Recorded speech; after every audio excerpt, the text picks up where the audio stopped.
Hello and welcome everyone to Magnet Brains. My name is Sanidhya और मैं हूं आपका इकोनॉमिक्स फैकल्टी फॉर क्लास 12।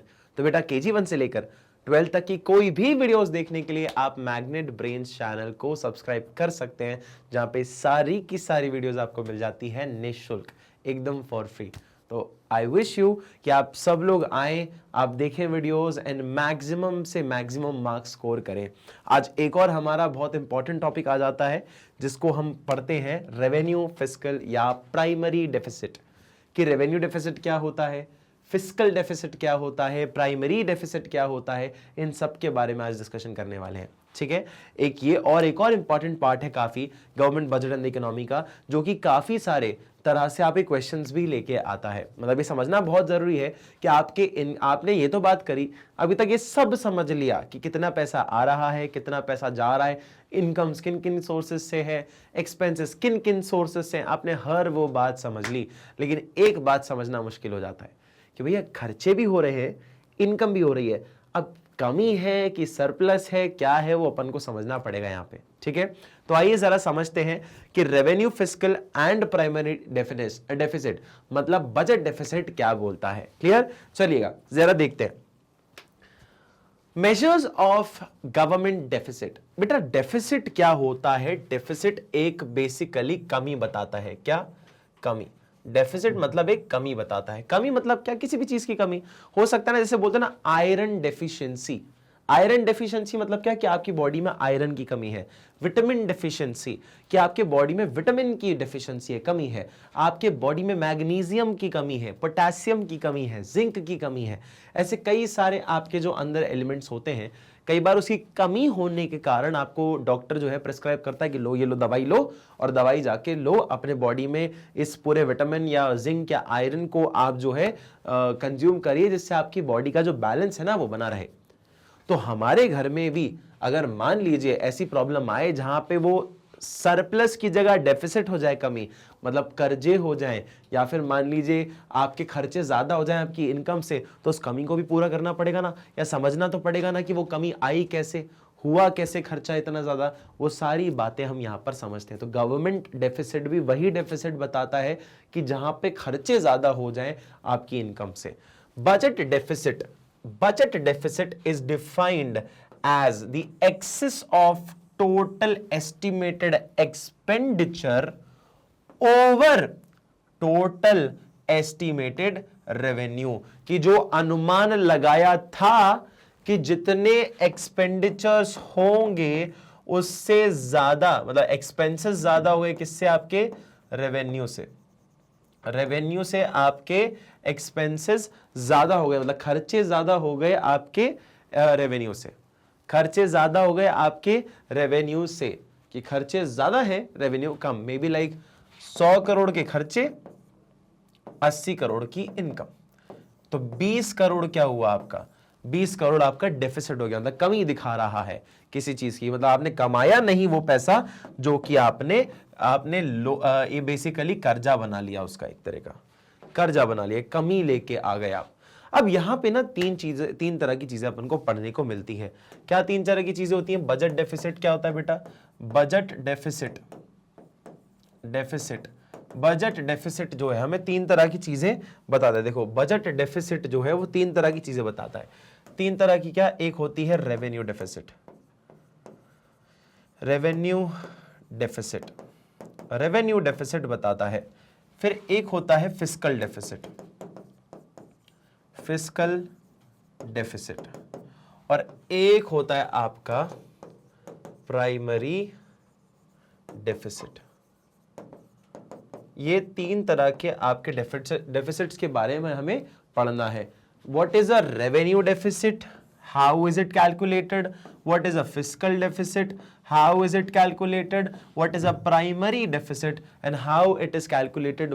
ये डेफिसिट क्या शो करता है, किस चीज को क्या बताता है, ये डेफिसिट किस चीज की कमी बताता है, ये डेफिसिट किस चीज की कमी बताता है, ये डेफिसिट किस चीज की कमी दिखाता है, इनको कैलकुलेट कैसे कर सकते हैं। बिकॉज कैलकुलेशन के भी आपको क्वेश्चंस काफी बार पूछे जाते हैं एग्जाम्स में, और काफी फेवरेबल क्वेश्चन होता है कि फिस्कल डेफिसिट निकाल के बताओ, है ना, टोटल आपके कैपिटल एक्सपेंडिचर बताओ, क्या आपका पूछेंगे रेवेन्यू एक्सपेंडिचर बता दो, है ना, या आपसे पूछेंगे कि आपका रेवेन्यू डेफिसिट बता दो, प्राइमरी डेफिसिट बता दो, इंटरेस्ट बता दो, इंटरेस्ट पेमेंट्स बता दो। ये सब बातें क्या है सर, बिल्कुल पता चलेगी by the end of this class. इस क्लास के एंड में आपको सारी की सारी चीजें पता चल जाएंगी। हम ये इंटरेस्ट पेमेंट्स क्या बोल रहे हैं, रेवेन्यू डेफिसिट की बात क्या कर रहे हैं, फिस्कल डेफिसिट क्या बोल रहे हैं, या फिर प्राइमरी डेफिसिट क्या बोल रहे हैं। आइएगा जरा पढ़ते हैं इसके बारे में थोड़ा, आइएगा देखते हैं। चलिए जरा देखिएगा, मैं एक डेफिनेशन देता हूं आपको रेवेन्यू डेफिसिट की। रेवेन्यू मतलब क्या, इनकम, इनकम की बात कर रहे हैं। मतलब रेवेन्यू मतलब इनकम जैसी बात करें ना कि पैसा। Revenue deficit concerned with the revenue expenditure, revenue expenditure जो है, एंड रेवेन्यू रिसीट्स, कि मतलब जो हम पैसा कमा रहे हैं और जो पैसा खर्च कर रहे हैं उनके बीच की कमी को दिखाता है, ऑफ द गवर्नमेंट। किसकी बेटा, गवर्नमेंट की। It refers to the excess of revenue expenditure. कौन सा ज्यादा है बेटा, एक्सपेंस जब ज्यादा हो, किससे, इनकम से, किससे, इनकम से, during the given fiscal year, मतलब उस फिस्कल फाइनेंशियल ईयर, मतलब कौन सा बेटा, 1 अप्रैल of that particular year to 31st March of the next year, उसके बीच में जो आपका बेटा ये कमी दिखाने वाला है उसको शो करते हैं। मतलब रेवेन्यू एक्सपेंडिचर ज्यादा है रेवेन्यू रिसीट से। क्लियर है। अब कल हमने देखा था कि रेवेन्यू एक्सपेंडिचर वाली चीजें कौन सी हैं, जरा आओ एक बार देखें। Revenue expenditure, revenue expenditure, revenue expenses और रेवेन्यू रिसीट, दो चीजें बनाते हैं, रेवेन्यू रिसीट्स। आपको हर एक चीज में अच्छे से समझाऊंगा, ठीक है। हर एक चीज समझेंगे कि बेटा कौन सा रेवेन्यू एक्सपेंडिचर, कौन सा रेवेन्यू रिसीट और किसको क्या fiscal deficit, sorry revenue deficit बोलते हैं। अब जरा देखिएगा, हमने रेवेन्यू रिसीट के अंदर पढ़ा था, एक आपने देखा था कैपिटल रिसीट, एक देखा था रेवेन्यू रिसीट। अच्छा, रेवेन्यू रिसीट के अंदर अपन ने दो तरह की चीजें पढ़ी थी, याद है, टैक्सेबल, टैक्स वाली और एक नॉन टैक्स वाली, है ना, नॉन टैक्स, एक टैक्स वाली एक नॉन टैक्स वाली, ठीक है। रेवेन्यू एक्सपेंडिचर के अंदर अपने पढ़ा था कि ऐसे खर्चे जो कि भैया कोई भी आपके एसेट को बिल्ड नहीं कर रहे हो, है ना, या फिर आपके कोई भी लाइबिलिटी को कम नहीं कर रहे हो, ऐसी कुछ चीजें पढ़ी थी, है ना। तो जरा देखो, अब यहाँ पे एक चीज क्या समझ आएगी अपने को, इसके अंदर अपन एग्जाम्पल जो है वो लिख सकते हैं रेवेन्यू रिसीट्स के अंदर कि जो इनकम हमारी किससे होती है बेटा, फाइन्स से होती है। पैसा आया, फाइन्स। अब फाइन्स मान लो कितने हैं आपके, फाइन्स मान लो आपके हैं 10 करोड़, ठीक है।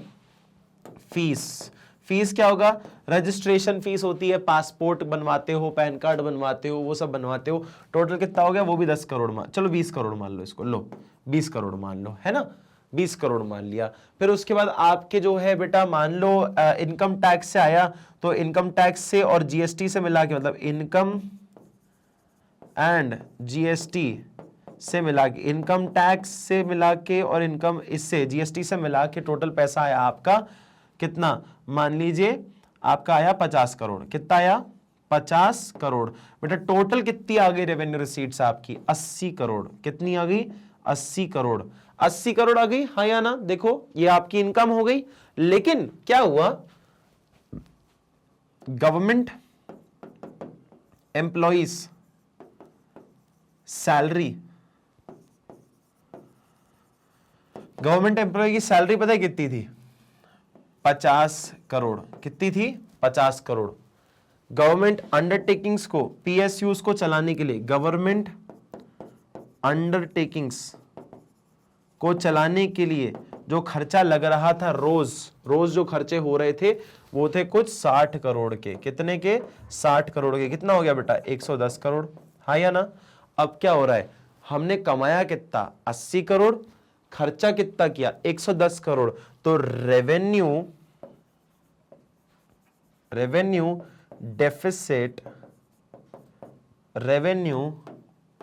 Deficit is equals to revenue expenditure minus revenue receipts,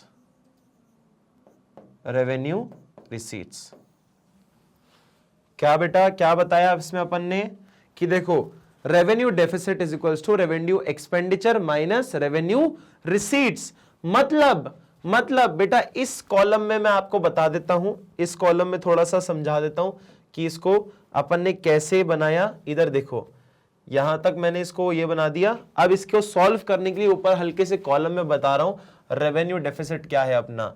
देखो रेवेन्यू, चलो दूसरे वाले पेज में आपको बता देता हूं, छोड़ो दूसरे वाले पेज में बता देता हूं। ये याद रखना, फॉर्मूला याद रखा है, मैं फिर से लिख देता हूं और दोनों चीजों को अपन वहां पर प्रेजेंट कर देंगे, ठीक है।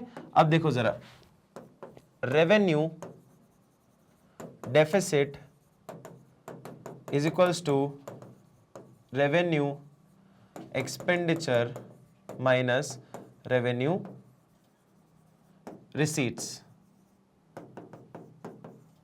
ठीक है। ये अपना फॉर्मूला हो गया। अब अपने पास कितना रेवेन्यू एक्सपेंडिचर कितना है, रेवेन्यू एक्सपेंस कितना है अपने पास, रेवेन्यू एक्सपेंडिचर है 110 करोड़, ठीक है। रेवेन्यू अपने पास रिसीट्स कितना है, रेवेन्यू रिसीट्स अपने पास है कुछ 80 करोड़ की, हाँ या ना, ठीक है। अब दोनों को माइनस कर दो, revenue deficit is equals to, ये देखो इसको माइनस कर दिया, कितना आया बेटा, इसको माइनस करके अपने पास आया, ये देखो इसको माइनस कर देते हैं, आया अपने पास कितना 30 करोड़ आया, हाँ या ना। रेवेन्यू कितना आ गया, लो 30 करोड़, रेवेन्यू डेफिसिट अपने पास जो आया वो कुछ 30 करोड़ है। क्या है, 30 करोड़ है। रेवेन्यू डेफिसिट कितना आ गया बेटा अपने पास, 30 करोड़। मैंने कमी दिखा दी ना, ये कमी दिखा दी इसके अंदर, ये क्या दिखा दिया बेटा, मैंने कमी दिखा दी है। ब्रैकेट्स लगा दिए अपन ने, माइनस का साइन, माइनस नहीं लगाया ब्रैकेट लगा दिया। 30 करोड़ अपने जो है बेटा, क्या है, माइनस की जगह मैंने ब्रैकेट्स लगा दिए, मतलब वो माइनस को डिनोट कर रहा है। 30 करोड़ जो आया वो मेरा रेवेन्यू डेफिसिट था। रेवेन्यू डेफिसिट मतलब एक गवर्नमेंट की कमी को शो करता है कि वो पैसा नहीं कमा पा रहे, पैसा नहीं जनरेट कर पा रहे, इस कमी को शो करता है रेवेन्यू डेफिसिट। समझ आया। Revenue deficit is basically nothing but revenue expenditure minus revenue receipts. मैंने एग्जांपल भी दे दिया बेटा, रेवेन्यू एक्सपेंडिचर क्या होते हैं, रेवेन्यू रिसीट्स क्या होती है, दो तरह से समझा भी दिया आपको।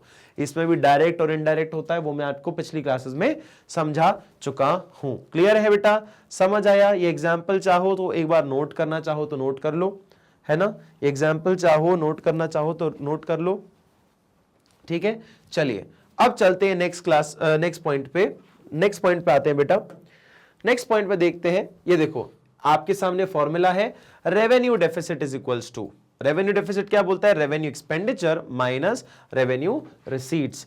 रेवेन्यू डेफिसिट सिग्निफाइज, क्या सिग्निफाई करता है बेटा, that government's own revenue, government की खुद की इनकम इज इनसफिशिएंट, वो इनसफिशिएंट है to meet the expenditure on normal functioning of government departments and provision for various services। कि बोल रहे हैं कि मान लीजिए कि भैया गवर्नमेंट की जो आपकी अर्निंग है वो सफिशिएंट नहीं है उसके डिपार्टमेंट्स के खर्चों को चलाने के लिए। इस कमी को शो करता है, गवर्नमेंट की कमी को शो करता है कि वो काम ढंग से नहीं कर पा रहे अगर रेवेन्यू डेफिसिट दिखता है तो। क्लियर है सबको, हाँ या ना। ये रेवेन्यू डेफिसिट बताता है। क्लियर है। चलिए नेक्स्ट पॉइंट पे आते हैं, measures to reduce revenue deficit. ये क्या मेजर्स हैं और ये क्या है बेटा, बहुत इंपॉर्टेंट पॉइंट्स है, जरा ध्यान से सुनिएगा। अब क्या होता है बेटा, फिस्कल, अच्छा फिस्कल डेफिसिट्स को शो कर रहा है, फिस्कल डेफिसिट की एक पैरामीटर को शो कर रहा है, ये अपन पढ़ेंगे इसके बाद, फिस्कल डेफिसिट के बाद, ठीक है। अभी रेवेन्यू डेफिसिट के बारे में पढ़ लेंगे, उसके बाद मैं वापस आऊंगा स्लाइड पे, ठीक है। It indicates the inability of government to meet its regular and recurring expenditure in the proposal budget. वो बोल रहा है कि गवर्नमेंट की क्या बता रहा है बेटा, एक इनएबिलिटी को बता रहा है to meet regular recurring expenditure in the proposed budget, कि उनको पता ही नहीं भैया खर्चे क्या होने वाले हैं, खर्चे ज्यादा हो रहे हैं, इनकम हो पा रही नहीं है। तो बताता है कि भैया कैसे इनकॉम्पिटेंट या इनेबल है कि भैया वो कर ही नहीं पाता। इनेबल है, इनेबल मतलब इनेबिलिटी मतलब अनेबल है, इनेबल भी नहीं, अनेबल है कि वो अपने खर्चों को जो है संभाल नहीं पाता और रेवेन्यू कमा नहीं पाता। मतलब ये इनेबिलिटी बताता है गवर्नमेंट की, वो ढंग से काम नहीं कर पा रहे। It implies that government is dissaving. That is, government is using savings of the other sectors of economy to finance its consumption expenditure.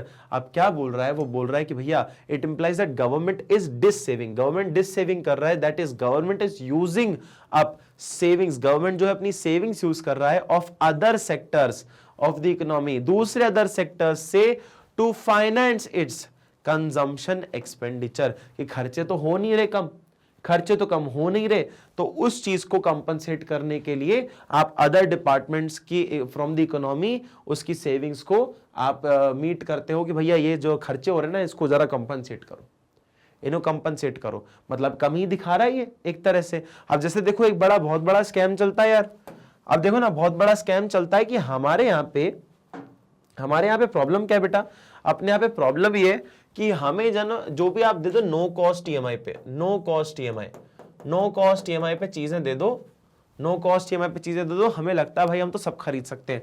एक मैं बहुत अच्छी बात बताता हूं आपको आज की डेट में, जो कि आपको यूजुअली कोई भी टीचर सिर्फ मतलब ऐसे टीचर्स पढ़ा के चले जाएंगे लेकिन आपके वेलबींग के लिए कोई बात ना करें।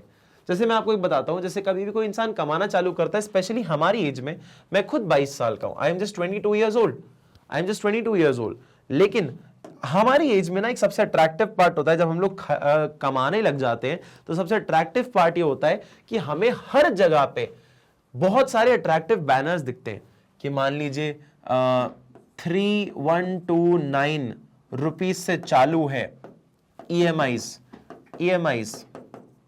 For iPhone 15 pro max, iPhone 15 pro max की आपकी चालू है ये ईएमआई, टाइटेनियम लेने वाला, टाइटेनियम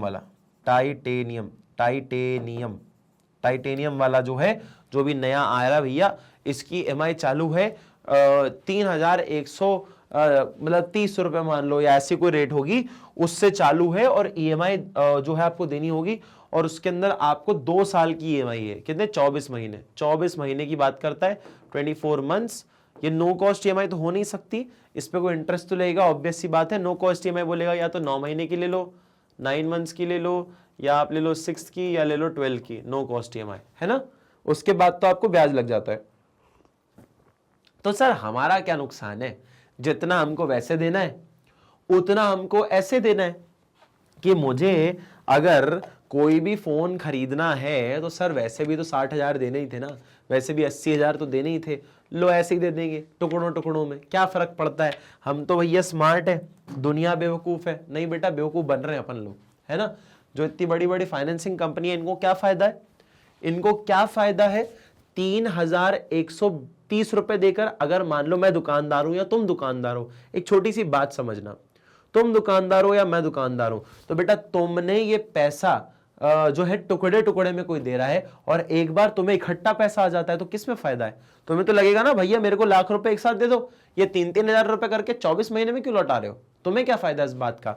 अब एक चीज समझना बेटा, इस पे अगर नो कॉस्ट ईएमआई पे तुम ब्याज नहीं देते ना, तो ब्याज कोई और दे रहा होता है तुम्हारे बिहाफ पे। क्या सर? हाँ बिल्कुल, नो कॉस्ट ईएमआई पे कस्टमर जो है वो इंटरेस्ट नहीं देता, कौन देता है बेटा, कौन इंटरेस्ट देता है, इंटरेस्ट देता है आपका सेलर, जो दुकानदार होता है वो पे करता है। तो सर सही है ना, सेलर दे रहा है इंटरेस्ट, तो यार हम तो दे ही नहीं रहे, सेलर इंटरेस्ट पे कर रहा है, हम तो पे कर ही नहीं रहे, तो बढ़िया तो है, क्या दिक्कत है इसमें। बेटा यहां पे दिक्कत कुछ नहीं है। तो सर एक तो सेलर बेवकूफ है, 2 बातें यहां पे आ रही है कि हमारा तो फायदा ना सर, क्या दिक्कत है? और दूसरा सेलर जो है वो तो बेवकूफ है कि उसको इंटरेस्ट देना पड़ रहा है, हाँ या ना? बेटा वो जानबूझ के आपको ऑप्शन देता है, वो जानबूझ के ऑप्शन देता है। क्यों? क्योंकि अब देखना, जरा इस बात को भी होल्ड कर लो, इसको जरा पॉज लगा दो, इसको पॉज लगा लो कि हम बेवकूफ कैसे हैं, मैं बताता हूं।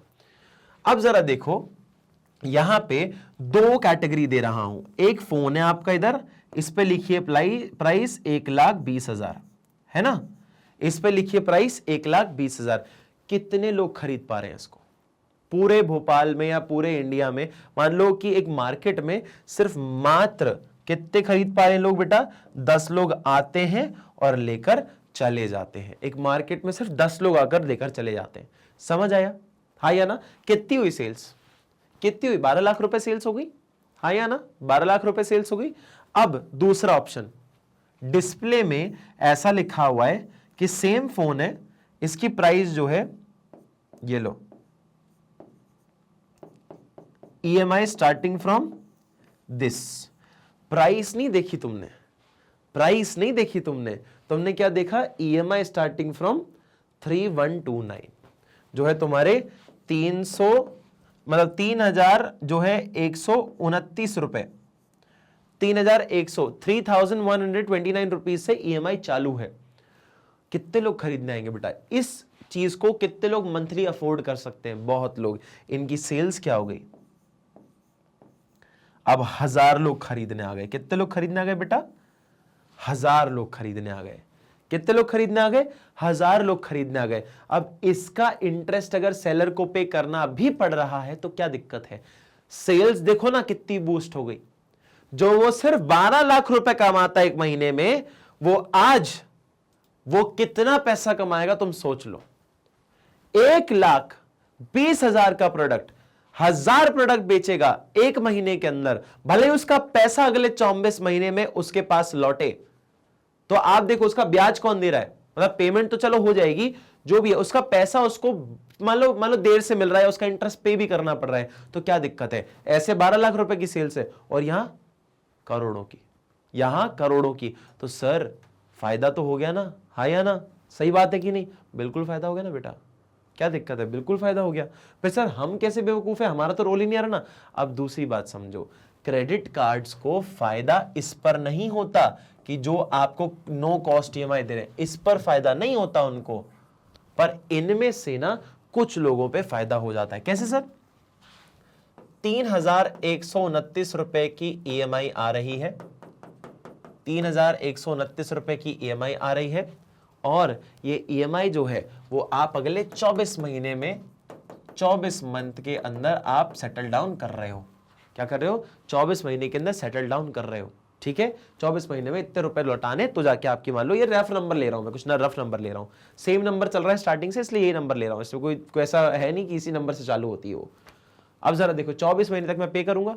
अब बेटा कई बार क्या होता है, आप एक ऐसे इंसान बन जाते हो कि जो इंसान महीने की 25, 24, 22 ऐसी तारीख पे कर्जा मांगना चालू कर देता है। इंसान कर्जा मांगना चालू कर देता है, भैया पैसा दे दो, पैसा दे दो, पैसा दे दो यार, मेरी सैलरी आएगी पहले वीक में नेक्स्ट मंथ की, तो मैं पे कर दूंगा, पे कर दूंगा। और वो कर भी देता है, वो कर भी देता है, लेकिन जब उसकी सैलरी आती है पहले ही वीक में उसका पैसा चला जाता है, फिर अगले 25, 24, 23 तारीख को फिर पैसा मांगता है, फिर पैसा मांगता है, और फिर जाके वो क्या सेम साइकिल रिपीट करने लग जाता है। 24-25 तारीख को फिर पैसा मांगेगा, फिर पहले वीक में आके पैसा लौटा देगा, फिर खर्चा करेगा, फिर पैसा लौटा देगा। बेटा इससे हो क्या रहा है? हम लोग वेस्टफुल एक्सपेंसेस पे हम लोग जो है पैसा बर्बाद कर रहे हैं। मतलब क्या हुआ कि हमारे अगर अकाउंट में 10,000 रुपए हैं तो हमें खर्चा इसी लिमिट के हिसाब से करना चाहिए ना। अब होगा क्या, 3,000 तुमने किस्तें दे दी, बचे 6,000 कुछ 800 रुपए, मान लो 6,800 रुपए, बेटा ये भी खर्च हो जाएगा, ये भी खर्च हो जाएगा। परंतु अगर इसमें से आप ये 3,000 म्यूचुअल फंड या SIP करवाते तो 30 साल बाद यही आपका 5,000 रुपए, मतलब मान लो ये 3,000 का रेट, अगर मैं 5,000 की बेटा म्यूचुअल फंड लूं, 5,000 का म्यूचुअल फंड लूं फॉर नेक्स्ट 30 इयर्स, तो बेटा इसका जो अमाउंट ना आप निकाल लेना 30 साल तक क्या निकलेगा। 5,000 का जो आपका अमाउंट है ना 30 साल तक क्या निकलेगा? अगर मैं आपको एक छोटा मोटा अमाउंट बता भी दूं कि आप जो है, मैं कैलकुलेट करके बता भी देता हूं बेटा, कि 5,000 इंटू 12 महीने 60,000 होता है, और 60,000 को इंटू अगर मैं 10 साल करूं तो कितना होता है? 6 लाख होता है। 6 लाख को इंटू 3 कर दूं तो कितना होता है? 18 लाख होता है। मतलब 5,000 करते करते मैंने 18 लाख रुपए दे दिए 30 साल तक। 30 साल तक मैंने 18 लाख रुपए दे दिए।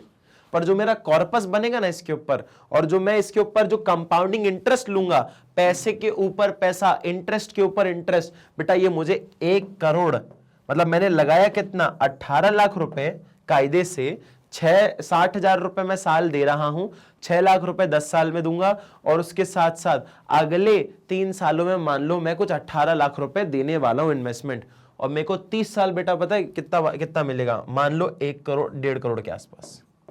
कितना मिलेगा? 1.5 करोड़ के आसपास। हाँ मिलेगा, हाँ मिलेगा। और यहां पे क्या हो रहा है? हम सिर्फ खर्चा कर रहे हैं, सिर्फ खर्चा, सिर्फ खर्चा, सिर्फ खर्चा। और यही खर्चे करते रहे तो हमेशा कर्जे में डूब जाओगे। यहां पे करोगे तो फ्यूचरिस्टिक अप्रोच से इन्वेस्टमेंट कर पाओगे। समझ आया? और यहां पे होता क्या है हमारे साथ? सबसे बड़ी दिक्कत यह है कि भैया हम जो है यहां पे भी सेविंग्स की जो है, सेविंग्स या इन्वेस्टमेंट जो होते हैं उनको खर्च कर देते हैं एक्सपेंडिचर में। समझे टॉपिक को? समझे टॉपिक को? मैंने एक इंसान से आपके गवर्नमेंट की इन्वेस्टमेंट्स बता दी कि कैसे इन्वेस्टमेंट को खर्च कर देते हैं अपने एक्सपेंस को कंपनसेट करने के लिए। तो ये तो गलत ही बात हुई ना, या अपनी इनएबिलिटी को छुपाने वाली बात हो गई ना?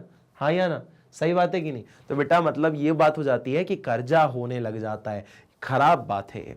A high revenue deficit gives a warning signal। एक हाई रेवेन्यू जो डेफिसिट है वो एक वार्निंग सिग्नल देता है टू दी गवर्नमेंट, सरकार को एक वार्निंग सिग्नल देता है, to either curtail its expenses और इंक्रीज द रेवेन्यू, कि भैया एक्सपेंस को कर दो तुम जो है कम, या तो रेवेन्यू को तुम जो है बढ़ा दो। दोनों में से कोई एक चीज कर दो भैया, या तो खर्चे कम कर दो या तो पैसा बनाना चालू कर दो, दोनों में से, वरना तुम जो है कर्जे में डूब जाओगे, और कर्जे में डूब गए तो अपनी हालत खराब हो जाएगी भाई साहब। समझ आया?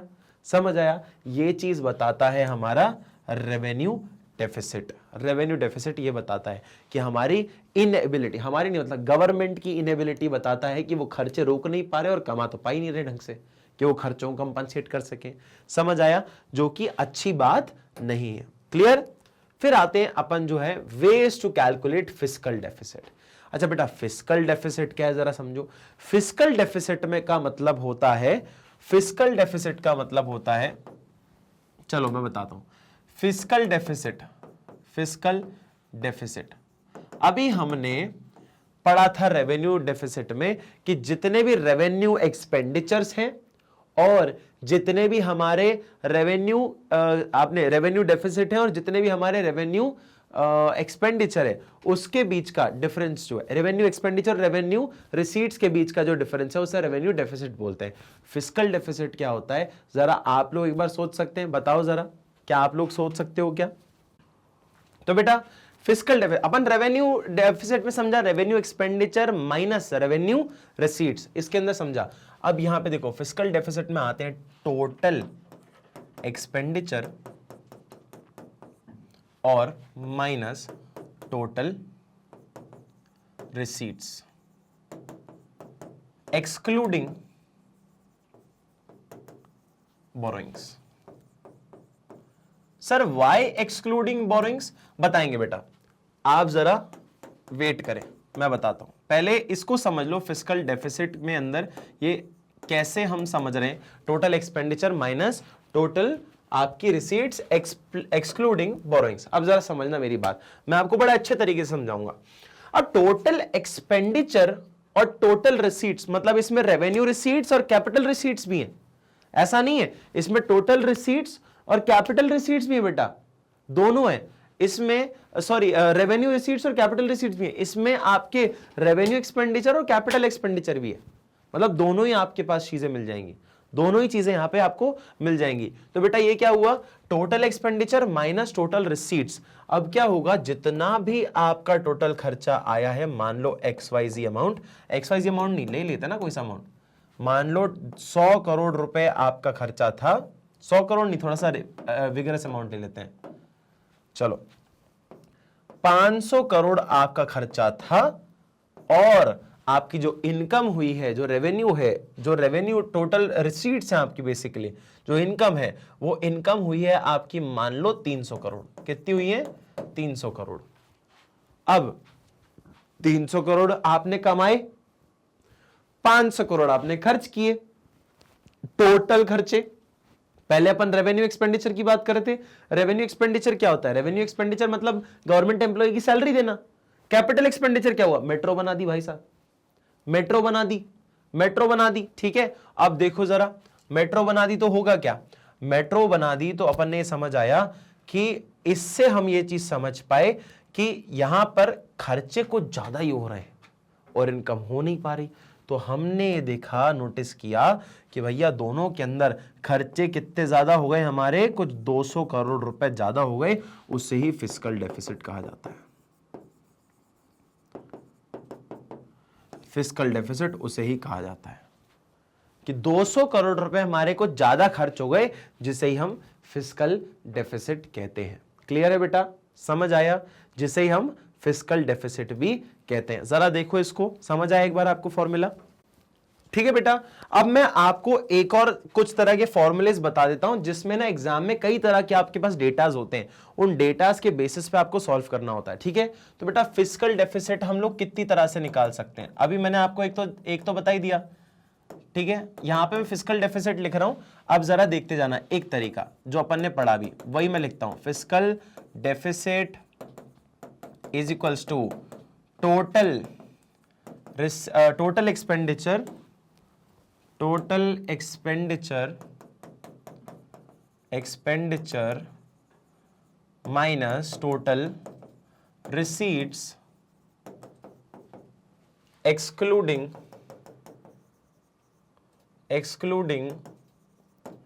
आपका बोरोइंग्स, एक्सक्लूडिंग बोरोइंग्स। ये आपको याद रहेगा, हाँ या ना। ये आपका एक फॉर्मूला हो गया कि जितने भी खर्चे हैं उससे हम सारे इनकम को हटा दें तो हमारा फिस्कल डेफिसिट आ जाएगा। अब एक और तरीका होता है इसको कैलकुलेट करने का, फिस्कल डेफिसिट को।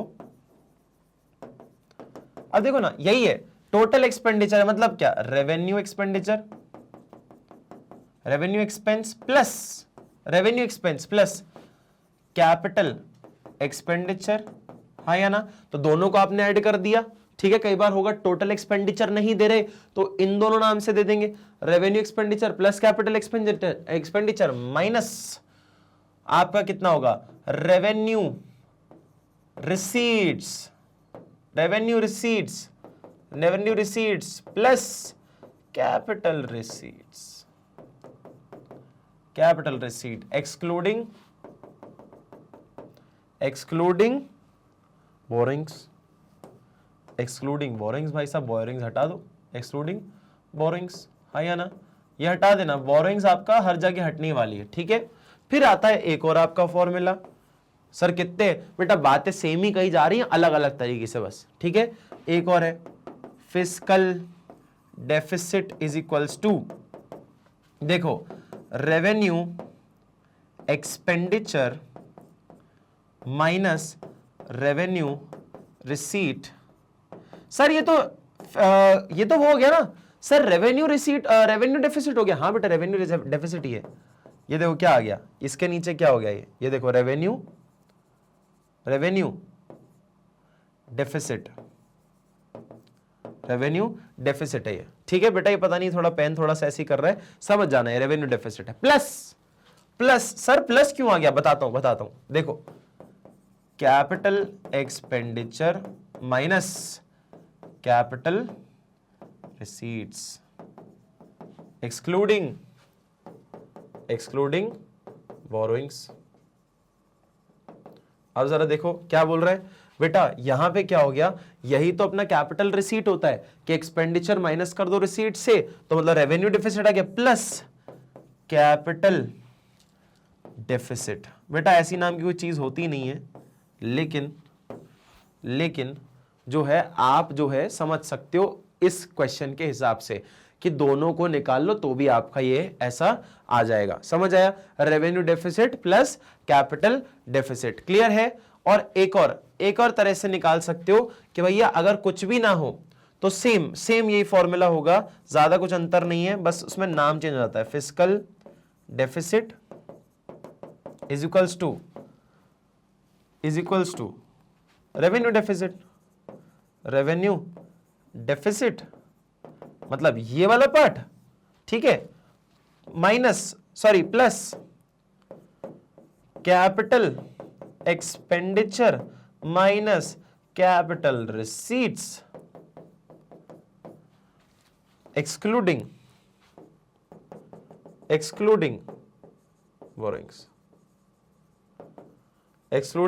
बोरोइंग्स। बेटा पूरा हर तरीके से आपका क्वेश्चन हो गया यहां पर सॉल्व। ये वही बात है, इसको ले लिया और इसको ले लिया और दोनों के लिए एक और फॉर्मूला बना दिया था हर सेगमेंट में। और लास्ट है बेटा fifth point, if there is only borrowings given in a question,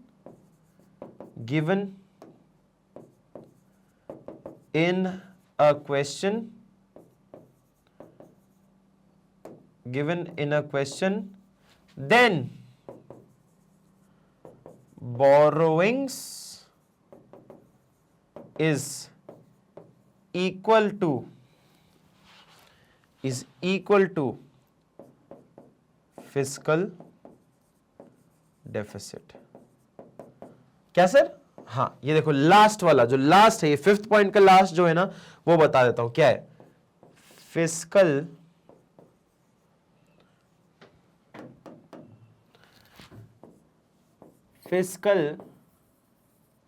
deficit is equals to borrowings.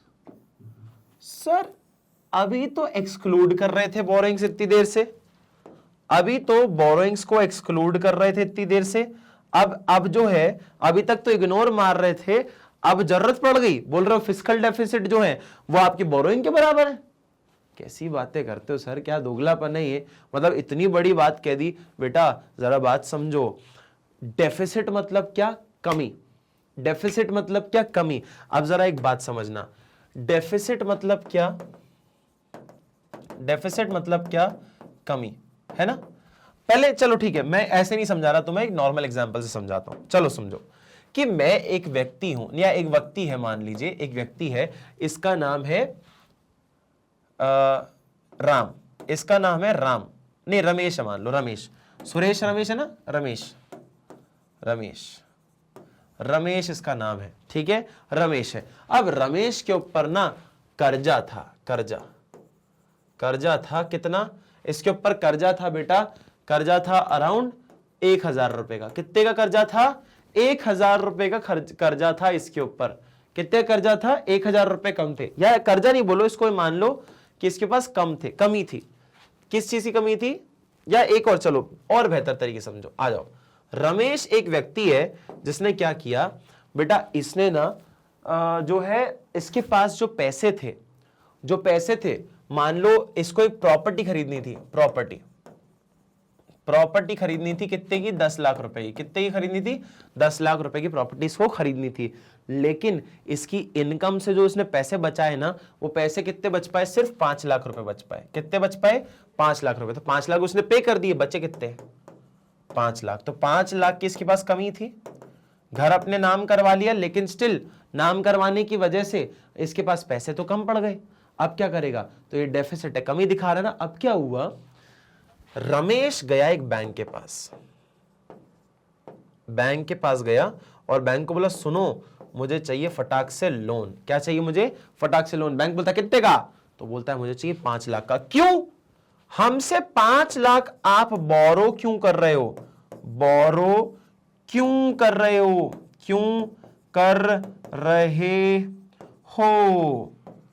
हमसे 5 लाख बोरो क्यों कर रहे हो? क्योंकि मेरे को 5 लाख की कमी को पूरा करना है। मतलब हम बोरोइंग्स इसीलिए करते हैं क्योंकि इस कमी को हम सेटल कर सके। क्या अब समझे? क्या अब समझे क्यों हम बोरोइंग्स को फिस्कल डेफिसिट कंसिडर करते हैं? अरे जितने की कमी होगी उतने का ही तो बोरो करोगे ना मेरी जान, हाँ या ना? जितने की कमी होगी उतने को ही तो आप बोरो करेंगे ना मेरी जान, हाँ या ना? कि भैया जितने की कमी होगी, 5 लाख की कमी पड़ रही थी तो 5 लाख बोरो कर लिए। इसीलिए इसीलिए इसीलिए इसीलिए बेटा fiscal deficit is equals to borrowings. समझ आया? समझ आया? अभी तक बोरोइंग्स हम लोग हटा रहे थे। इसके अंदर बोरोइंग्स मतलब पैसा आ गया तो उसमें भी अपन कंसीडर करते हैं ना, रिसीट्स के अंदर इसको कंसीडर करते हैं कि यार पैसा आ गया, हाँ या ना? पैसा तो आ गया, लेकिन इधर हम एक्सक्लूड कर देते हैं। क्यों? पैसा मंगाया इसलिए था कि इस कमी को पूरा कर सके, तो ऐड कर दिया तो फिस्कल डेफिसिट नहीं निकलेगा ना। आपने समझी बात मेरी? अगर मैं इस कमी के लिए पैसा मंगा रहा हूं, बोरो कर रहा हूं, और इस बोरोइंग को मैं इस रिसीट में ऐड कर दूंगा तो ये बेटा डिफरेंस में कुछ आने नहीं वाला मेरे पास। क्यों नहीं आने वाला? क्योंकि मेरी बोरोइंग्स मैंने करी ही इसलिए क्योंकि मुझे इस कमी को पूरा करना था, और मैं अगर उस बोरोइंग को इसमें ऐड कर दूंगा तो कमी ही नहीं दिखेगी, तो मतलब डेफिसिट ही नहीं आएगा। आएगा भी तो कम आएगा। मान लो बोरोइंग्स अगर आपने कम करी तो आएगा कम, हाँ या ना? अब मैंने वही एग्जांपल आपको बताया ना, अगर ये 5 लाख की कमी, अब मैं बोलता है इसने 5 लाख खुद कमाया और उसने बोरोइंग भी, अब इसमें अगर मैं इंक्लूड कर दूं बोरोइंग्स, अगर बोरोइंग इंक्लूड कर दूं तो वो तो जीरो हो गया ना, तो हमें डेफिसिट तो पता ही नहीं चल रहा। क्यों नहीं पता चल रहा? क्योंकि भैया ये कर्जा वाला पैसा है, तुमने उधार लिया है, ये पैसा तुमने उधार लिया, ये तो बताया नहीं, ये तो तुमने बताया ही नहीं कि ये तुमने उधार लिया है, तो इसलिए बोरोइंग्स को आप हटा देते हो। समझ आया? किसमें से? किसमें से? इसमें से, रिसीट्स में से आप इसको हटा देते हो, मतलब पूरे फिस्कल डेफिसिट से इसको हटा देते हो, तभी हम क्या बोलते हैं इसको? Fiscal deficit is equals to borrowings. Clear है? जरा चाहो तो बेटा इसका एक बेहतरीन सा स्क्रीनशॉट ले सकते हो। क्लियर है? क्या बढ़िया बढ़िया लिखा है, सारे फॉर्मूले मैंने आपके सामने लिख दिए, क्या बेहतरीन बात लिख दी। क्लियर है? समझ आया? कोई दिक्कत, कोई भी परेशानी? क्लियर सबको, हाँ या ना? चलिए आइएगा, अब आते हैं बेटा नेक्स्ट पॉइंट पे। नेक्स्ट पॉइंट जो अपने को यहां पे पढ़ना है, जो अपने को यहां पर पढ़ना है, जरा देखिएगा फिस्कल डेफिसिट के बारे में। फिस्कल डेफिसिट के बारे में जो हमें पढ़ना था, fiscal deficit is equals to total expenditure minus total receipts, जो कि हम बात कर रहे थे एक्सक्लूडिंग बोरोइंग्स। बोरोइंग्स को एक्सक्लूड कर दिया। एट टाइम्स, कुछ समय पर, only total borrowings are given, जो कि है सिर्फ टोटल बोरोइंग्स ही दी होंगी। In such cases fiscal deficit is equal to total borrowing. Fiscal deficit जो है वो टोटल बोरोइंग के बराबर होगा। क्लियर है? फिस्कल डेफिसिट जो है टोटल बोरोइंग के बराबर होगा। क्लियर है?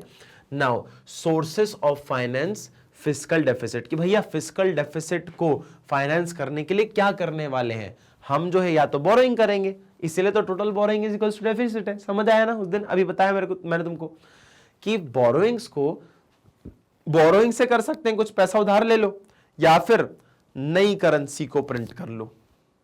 दो ऑप्शन है, या तो उधार ले लो या फिर नई करेंसी को प्रिंट कर लो। लेकिन बेटा ये आप ऑप्शन सूटेबल नहीं मानते। क्यों? क्योंकि आपको इसमें ना गोल्ड रिजर्व्स मेंटेन करके चलने पड़ते हैं। गोल्ड रिजर्व्स मेंटेन करके चलने पड़ते हैं। नए नोट बनाने के लिए आपको उतनी वैल्यू का गोल्ड रिजर्व्स में मेंटेन करके चलना पड़ेगा, तभी सर। अच्छा, वो शॉर्ट्स में आपने वीडियो ने बोला था कि एक नोट के ऊपर I promise to pay, governor के साइन के ऊपर एक नोट लिखा होता है, I promise to pay the bearer the sum of 100 rupees या 500 रुपीज, जितने का भी नोट होगा उस पर वो नोट लिखा, मतलब गवर्नर के साइन के ऊपर वो एक लाइन लिखी होती है ना, I promise to pay the bearer the sum of 500 rupees. मतलब मैं प्रॉमिस करता हूं, आरबीआई प्रॉमिस करती है कि मैं आपको 500 रुपए की वैल्यू की कोई भी चीज मैं दे दूंगा, क्योंकि इस नोट की वैल्यू 500 की नहीं है, उसकी फेस वैल्यू 500 है, लेकिन जबकि है तो कागज का टुकड़ा, तो हम कैसे उसको 500 का मान रहे हैं? क्योंकि गवर्नमेंट ने बोला है, आरबीआई ने बोला है कि भैया सोने को तो अपन ट्रेड कर नहीं सकते, लेकिन सोने के वैल्यू के ऊपर मैंने एक पेपर में आपकी वैल्यू लिख दी, मतलब सोने की वैल्यू मैंने एक पेपर पे आपको प्रेजेंट कर दी, जिसे हम एक प्रोमिसरी नोट भी कहते हैं। समझ आया? इस प्रोमिसरी नोट को आप जो है बाय और सेल कर सकते हो, मतलब यूज कर सकते हो as a medium of exchange. ठीक है, इसीलिए गोल्ड रिजर्व्स आपको रखने पड़ते हैं, जो कि सही ऑप्शन नहीं है। बार बार थोड़ी नोट प्रिंट कर लोगे और गोल्ड रिजर्व बना दोगे। क्या करोगे? बोरोइंग्स ही करोगे। Borrowings are considered a better source as they do not increase the money supply. बेटा मनी सप्लाई इंक्रीज नहीं होगा इससे। अब देखो ना, ज्यादा करेंसी बनाओगे तो मनी सप्लाई होगा ना यार, मनी सप्लाई होगा ना, and which is regarded as the main cause of inflation. बेटा महंगाई बढ़ने का रीजन क्या है? Money supply. अगर मनी सप्लाई इंक्रीज हो गया तो महंगाई भी बढ़ जाएगी। बेटा हर किसी के पास पैसा है खरीदने के लिए। अब मैं एक i10 लेने जा रहा हूं जो कि मान लीजिए 5 लाख की है, और गवर्नमेंट ने क्या किया, सबके अकाउंट में 5-5 लाख रुपए डाल दिए, सबके अकाउंट में 5-5 लाख रुपए डाल दिए। बताओ क्या ये 5 लाख की स्टिल बचेगी? नहीं बचेगी। बेटा इसकी प्राइस बढ़ जाएगी 7 लाख रुपए या 10 लाख रुपए, कि अब कोई खरीद सके तो बताओ, अब कोई खरीद सके तो बताओ, मतलब महंगाई बढ़ गई, हाँ या ना? 5 लाख से कितनी हो गई प्राइस? 10 लाख हो गई। समझ आया? क्लियर है? यस और नो? यस और नो? अब जरा देखो डेट ट्रैप क्या बोलता है। डेट ट्रैप बोलता है it indicates the total borrowing requirement of the government. Borrowing not only involves repayment of principal amount but also require payment of interest, कि भैया सिर्फ प्रिंसिपल अमाउंट मत दो, ब्याज भी तो देना है। और interest payments increases the revenue expenditure, कि आप जब इंटरेस्ट पेमेंट्स करते हो तो उससे रेवेन्यू के एक्सपेंडिचर बढ़ जाते हैं। रेवेन्यू एक्सपेंडिचर मतलब क्या है? जो कि आप बार बार खर्चा कर रहे हो, रेवेन्यू एक्सपेंडिचर। इंटरेस्ट पेमेंट्स कर रहे हो आप, हाँ या ना? उससे क्या होगा? बार बार आपके खर्चे बढ़ जाएंगे, which leads to revenue deficit. उसकी वजह से क्या होगा? रेवेन्यू डेफिसिट हो रहा है आपको, उसकी वजह से आपको रेवेन्यू डेफिसिट हो रहा है। समझ आया? उस वजह से आपको रेवेन्यू डेफिसिट हो रहा है, इसीलिए हम क्या बोलते हैं? It creates vicious circle of fiscal deficit and revenue deficit where in government takes more loans to prepay the earlier loan. अब क्या होगा?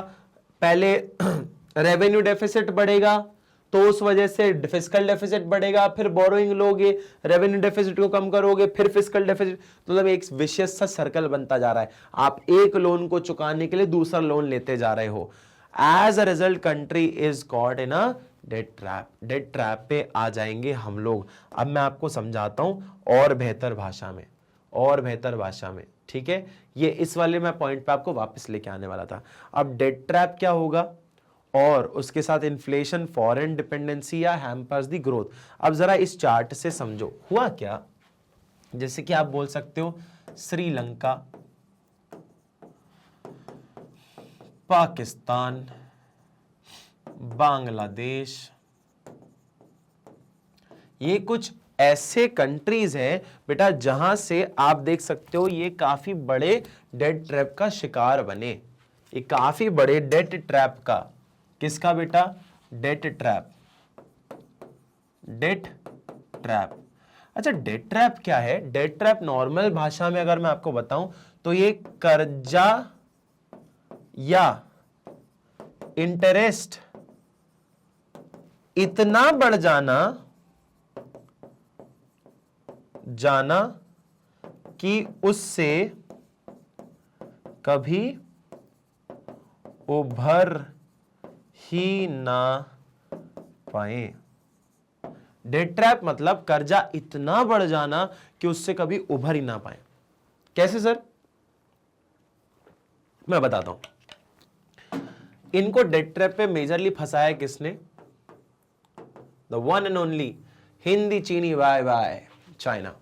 अब क्या हुआ? जैसे बेटा श्रीलंका एक बहुत ही अनस्टेबल सी इकोनॉमी है, पाकिस्तान भी बहुत अनस्टेबल सी इकोनॉमी है, पैसे की कमी इनको होती है, ढंग से इकोनॉमी चला नहीं पा रही है। बांग्लादेश के अंदर भी वही हाल है। 2015 के अंदर ये भी डेट ट्रैप पॉलिसी में फंसा था, ये दोनों तो फंस ही रहे हैं। 2019 के अंदर ये भी डेट ट्रैप पॉलिसी में फंसा है और ये पाकिस्तान भी डेट ट्रैप पॉलिसी में फंसे हुए हैं। अब हुआ क्या, अब जैसे श्रीलंका है, श्रीलंका को बनाना था बेटा एक पोर्ट, श्रीलंका को बनाने थे अपने देश के अंदर पोर्ट्स। क्या बनाने थे बेटा? पोर्ट, बंदरगाह, बंदरगाह जिसको बोलते हैं, जैसे मैन वर्सेस वाइल्ड अगर आप देखते थे तो बंदरगाह भी बोलते हैं उसको, है ना। पोर्ट्स बनाने थे। पोर्ट्स क्या? जहां से लॉजिस्टिक्स वाला काम होता है कि कंटेनर्स आते हैं, शिप पे लोड होते हैं, फिर वो किसी और कंट्री में जाते हैं, है ना। तो श्रीलंका को पोर्ट्स बनाने थे और पोर्ट्स बनाने की चाहिए थी इनको फंडिंग। क्या चाहिए थी बेटा? फंडिंग। अब फंडिंग उसने मांगी और कंट्रीज से, इंडिया से, है ना, चाइना से। अब क्या होता है, ऐसे और कंट्रीज से उसने मांगा, चाइना से, और भी काफी कंट्रीज होंगे जिससे उसने मांगा होगा। अब क्या हुआ, मान लो उसने चाइना से क्या बना दिया, लोन को ले लिया। क्यों? क्योंकि चाइना के पास बहुत पैसा है और इनको फर्क नहीं पड़ता थोड़ा बहुत पैसा देने के लिए छोटी मोटी कंट्री को। लेकिन क्या करते हैं लोग, चाइना जो है टाइम टू टाइम इंटरेस्ट बढ़ाता रहता है, इंटरेस्ट इंक्रीज करता रहता है, टाइम इंक्रीज करता रहता है, इंटरेस्ट इंक्रीज करता रहता है, ब्याज बढ़ाता जाता है। अब क्या होगा, मान लो इसका पोर्ट चल ही नहीं रहा है, इसके पोर्ट पे ये ढंग से एक्सपोर्ट इंपोर्ट कर ही नहीं पा रहे, तो क्या वो कर्जा लौटा पाएगा? क्या वो इंटरेस्ट पे कर पाएगा? मान लो सिर्फ इंटरेस्ट ही पे कर पा रहा। जैसे मान लीजिए, मैं एग्जांपल देता हूं आपको बेटा, मैं एग्जांपल देता हूं आपको कि अगर 10 लाख रुपए का लोन है ना, 10 लाख रुपए का लोन है ना, तो 10 लाख रुपए के लोन पे बेटा आपको जो ब्याज आता है, इंटरेस्ट जो भी होगा, तो बेटा पूरे अमाउंट पे लगता है। किस पे लगता है?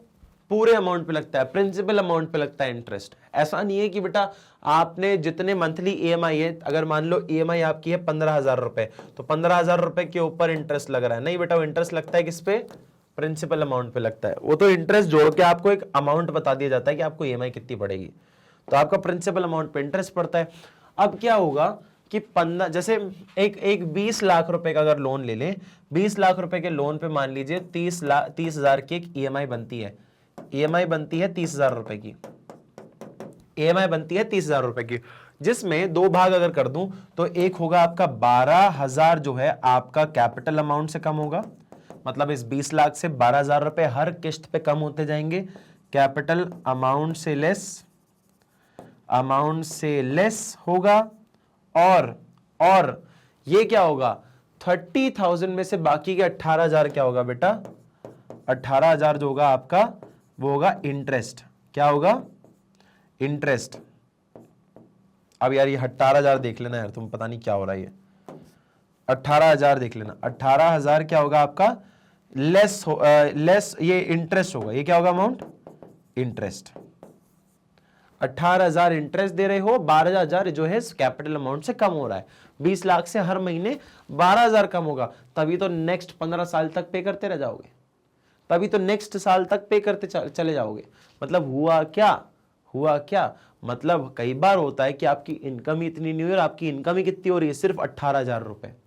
सिर्फ आपकी इनकम ही कितनी हो रही है? 18,000 रुपए। मान लो एक इंसान कमाई 18,000 रुपए है और उसने ब्याज ही 18 नहीं कमा रहा है, मतलब 30,000 रुपए कमा रहा है, तो उसने बोला यार मैं कम से कम 18,000 रुपए जो है ना मैं ईएमआई दे देता हूं। तो बेटा पता है क्या करेगा? जो अपना बैंक है, बैंक या कोई भी कंट्री क्या करेगा पता है? वो पैसा इंटरेस्ट का समझकर रख लेगा, कैपिटल अमाउंट से कोई भी चीज कम नहीं होगी। क्या नहीं होगी? कैपिटल अमाउंट से कोई चीज कम नहीं हो रही। मतलब सर इस वैल्यू से 12,000 हर महीने कम हो ही नहीं रहा है। हाँ, नहीं हो रहा। मतलब आप सिर्फ और सिर्फ इंटरेस्ट ही पे कर रहे हो, और जब ये इंटरेस्ट बढ़ जाएगा मतलब आपके पास तो कंडीशन ही बुरी हो गई ना, आप सिर्फ ब्याज ही ब्याज पे करते जा रहे हो, ब्याज ही ब्याज पे करते जा रहे हो, और आप जो है कैपिटल अमाउंट से कुछ कम कर ही नहीं रहे हो, कैपिटल अमाउंट से कोई भी चीज आप कम कर ही नहीं रहे हो। मतलब क्या? मतलब बेटा आप हो गए हो डेट ट्रैप का शिकार। किसका शिकार हो गए हो आप? डेट ट्रैप का शिकार हो गए, कर्जे में इतना डूब जाना कि आप उससे कभी उभर ही ना पाओ। यही तो बोला था, वही बात आ गई, समझ आया। अब हुआ क्या, श्रीलंका के अंदर ये पोर्ट्स से या डेट ट्रैप पॉलिसी में फंस गए, और ये पोर्ट्स को फिर अब क्या करेगा, चाइना को पैसा तो निकालना है। चाइना ने बोला सुनो अब ये पोर्ट हम चलाएंगे आपके बिहाफ पे। अब उसके देश में आके ये पोर्ट चाइना चला रहा है, चाइना चला रहा है, मतलब हम जो हैं देश के लोग। और देखो यही सेम चीज किसके साथ हो रही है, पाकिस्तान के साथ हो रही है। पाकिस्तान की भी हाल खराब है, उसके ऊपर भी कब्जा कर रखा है। मतलब कब्जा क्या, मतलब बेटा इतना कर्जा है कि वो धीरे धीरे उसको बोल सकता है कि भैया मेरा कर्जा चुकाओ, वरना अपनी अपनी चीजें बेचो मेरे को, या मुझे अपने घर में घुस के और अपना सामान यूज करने दो, अपना सामान यूज करने दो। तो मे भी आर्मी के इक्विपमेंट्स आपको यूज करने को दे दे, या अपनी एजेंसीज को यूज करने को दे दे। बांग्लादेश के अंदर भी सेम हाल हो जाए, हाँ या ना, बांग्लादेश के अंदर भी सेम हाल हो जाए। बांग्लादेश ने डेट ट्रैप पॉलिसी से थोड़ा उभरने के लिए बड़ा अच्छा काम किया। 2015 में इन्होंने पूरा अनाउंसमेंट कर दिया देश के अंदर कि कोई भी इंसान गवर्नमेंट से नौकरी मांगने नहीं आएगा। अगर आपको सर्वाइव करना है, या पैसा मांगने नहीं आएगा, आपको सर्वाइव करना है तो सब लोग बिजनेस करो, सब लोग बिजनेस करो। और जितने भी लोग सब बिजनेस करने लग गए, सब लोग एक्सपोर्ट करने लग गए, और हमारा पर कैपिटा इनकम इनसे ज्यादा भी हो गया। इंडिया के पर कैपिटा इनकम से इनका पर कैपिटा इनकम ज्यादा था पिछले के पिछले साल, या पिछले साल या पिछले के पिछले साल, हमसे ज्यादा पर कैपिटा इनकम था इनका। क्यों? बिकॉज ये एक्सपोर्ट्स वगैरह काफी करने लग गए। ठीक है, अब होगा क्या बेटा ऐसे सिचुएशन में, थोड़ी सी पॉलिटिकल बातें भी लेके आ रहा हूं, जरा बात को समझना। जैसे कि ये इंडिया है, इंटरेस्टिंग बना रहे हैं अपन कंसेप्ट को। बाकी आपको टॉपिक तो ऑब्वियसली कोई भी समझा देगा, लेकिन उसकी ग्राउंड रियलिटी भी तो समझनी पड़ेगी ना यार, कि ये ऐसे कैसे वर्क कर रहा है, कि इसका ऐसा इंपैक्ट कैसा है भाई। मतलब इसकी ग्राउंड रियलिटी भी तो समझो कि ये क्यों काम कैसे क्या कर रहा है, लोग क्यों डेट ट्रैप पे डाल देते हैं, क्यों हमें जो है नुकसान हो सकता है। हर एक देश के नागरिक को ये पता होना चाहिए। मेरा ये मानना है हर एक देश के नागरिक को ये बातें पता होनी चाहिए। क्लियर है? अब जरा ये इंडिया का ऐसा मैप है, हाँ या ना, ये श्रीलंका आपको यहां मिल जाएगा थोड़ा सा, ये रहा श्रीलंका, है ना। ये आपका इधर आ गया पाकिस्तान, ये आ गया इधर बांग्लादेश आपका इधर साइड, इधर साइड या इधर साइड आपका बांग्लादेश आ गया, है ना, बांग्लादेश आ गया। अब जरा देखो, पाकिस्तान हो गया, बांग्लादेश हो गया, है ना, और चाइना हो गया। तीनों जगह से चाइना, और यहां तो खुद चाइना है, ये तिब्बत वाला एरिया है, ये चाइना है पूरा, चाइना। ठीक है, ये चाइना है। अब बेटा ये तो हमें हिंदी चीनी भाई भाई करते करते तो अंदर घुसते ही है, इन्होंने इसके ऊपर भी कब्जा कर लिया, तो ये वाला एरिया भी चाइना के बाय कवर हो गया, ये बांग्लादेश के ऊपर भी हो गया, तो बांग्लादेश में भी चाइना वाला कवर हो गया। और इसके साथ साथ हमें जो पानी से भी कौन कवर कर रहा है, श्रीलंका हमें पानी से भी कवर कर रहा है। तो इंडिया को चारों तरफ से गिनने की कोशिश कर रहा है ये कि हम जो है हर जगह से जो है इंडिया को घिरने की कोशिश करेंगे। ठीक है, ये चाइना वाले सोच रहे हैं। ये देखो हर जगह से इंडिया को कैप्चर किया जा रहा है। ठीक है, अब सर डरने की बात है क्या? डरने की बात नहीं है, सिर्फ समझने की बात है। एक जागरूक नागरिक होने के साथ साथ आपको ये भी पता होना चाहिए कि भैया क्या बातें हो रही हैं देश के अंदर। अब जरा देखो मैंने आपको एक चीज समझाई थी कि भैया होगा क्या, डेट ट्रैप पॉलिसी मतलब क्या, कर्जे के अंदर डूब जाना।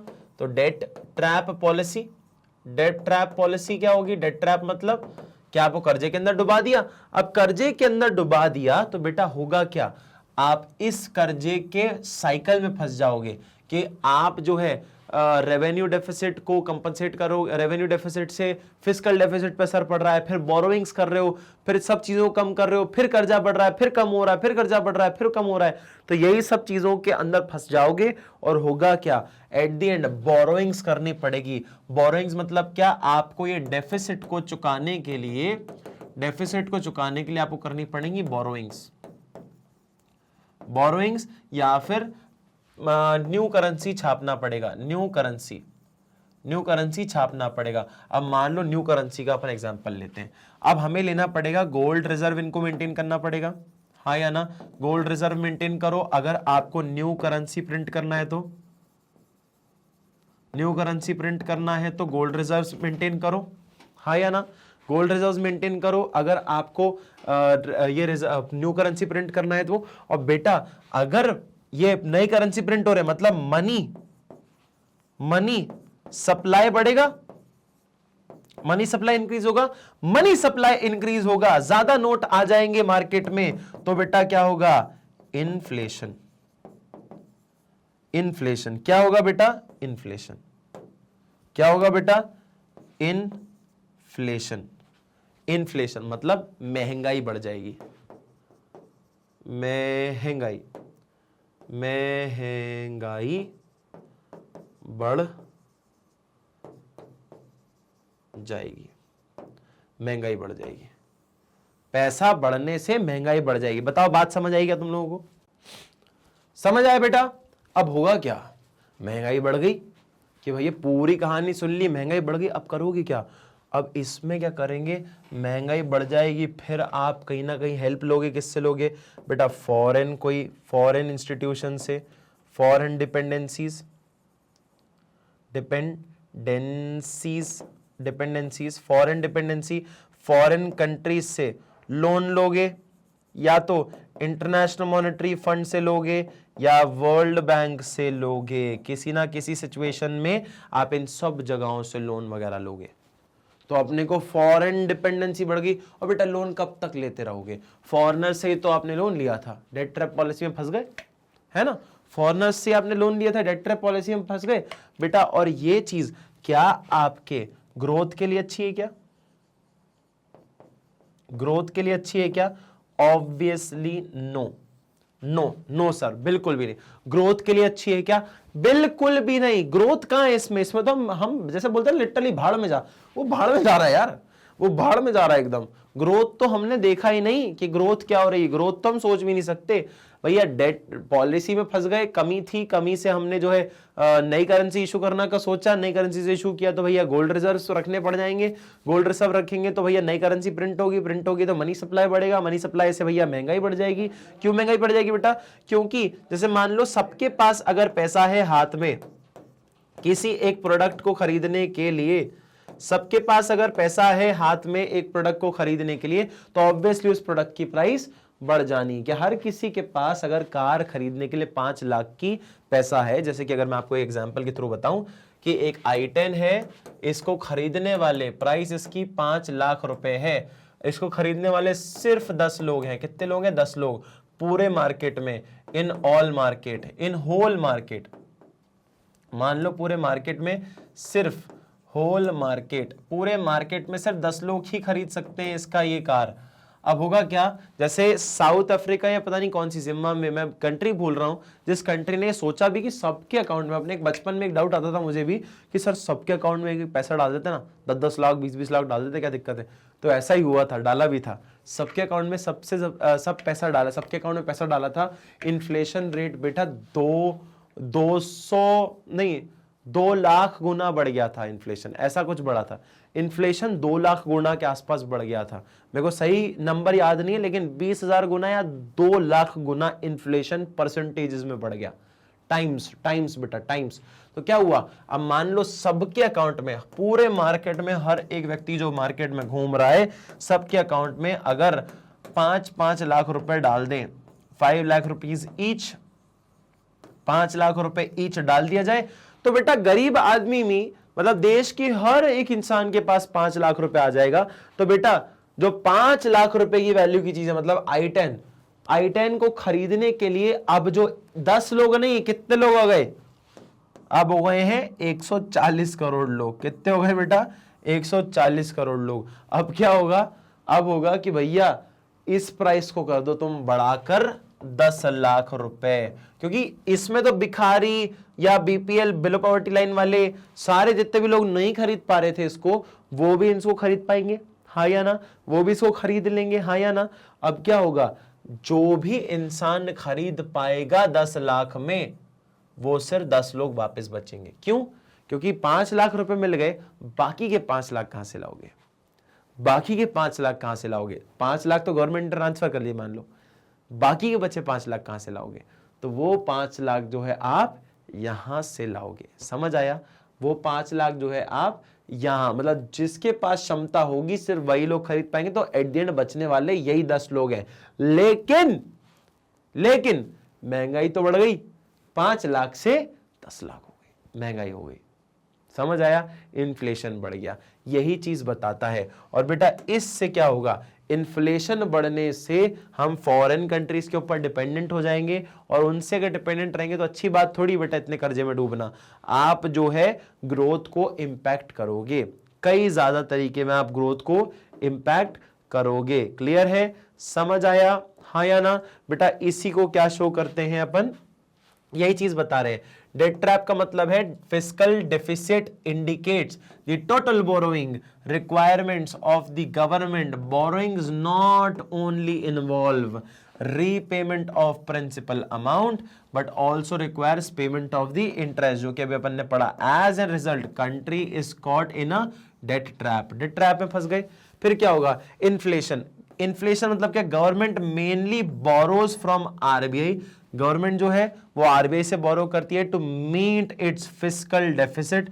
फिस्कल डेफिसिट को चुकाने के लिए, कंपनसेट करने के लिए वो आरबीआई से पैसा लेते हैं, ठीक है, बोरो करते हैं। RBI prints new currency, RBI क्या करेगा, नई करेंसी को प्रिंट करेगा to meet the deficit. Deficit को मीट करने के लिए it will increase the money supply, और मनी सप्लाई होगा इसीलिए इन्फ्लेशन बढ़ जाएगा, जो कि मैंने आपको कहानी के रूप में समझाया। अब क्या हो गया, वही बात आ गई, government will also borrow from rest of the world, मतलब international monetary fund, world bank या foreign countries. Foreign countries, foreign countries से भी आप जो है ये पैसा रेज करोगे, और इन सब के बाद भी hampers the future growth. Future growth hamper होगी। क्यों ग्रोथ हैम्पर होगी बेटा, financial burden of future generation. Future generation का जो फाइनेंशियल ग्रोथ है वो जो आपका एकदम बर्डन हो जाएगा, उनके ऊपर कर्जा होगा, सबके ऊपर, मतलब जो इंसान पैदा हो रहा है उसके ऊपर भी कर्जा है, मतलब पैदा होते ही कर्जा है उसके ऊपर भी। तो ऐसा ना हो, ऐसा ना हो, है ना, ऐसा ना हो, इसलिए हम जो है इन चीजों को रिड्यूस करने के लिए हमें काम करना चाहिए। समझ आया, क्लियर है बेटा, चाहो तो इसका भी स्क्रीनशॉट ले लो। क्लियर, चलिए नेक्स्ट पॉइंट पे चलते हैं, नेक्स्ट पॉइंट पे चलते हैं। अब आ जाता है अपने पास प्राइमरी डेफिसिट। प्राइमरी डेफिसिट क्या है, primary deficit refers to difference between fiscal deficit of the current year and interest payments on the previous borrowings, कि previous जो borrowings है उसमें से माइनस कर दो, किसको, आपके फिस्कल डेफिसिट में से। तो primary deficit is equals to fiscal deficit minus interest payments. Interest payments को माइनस कर दो फिस्कल डेफिसिट से, तो आपका प्राइमरी डेफिसिट बन जाएगा। Clear, implication of primary deficit. अब इंप्लीकेशन क्या है प्राइमरी डेफिसिट का, क्या है, कैसा है, क्यों है, जरा देखते हैं। The difference between fiscal deficit and primary deficit shows, क्या बताता है, द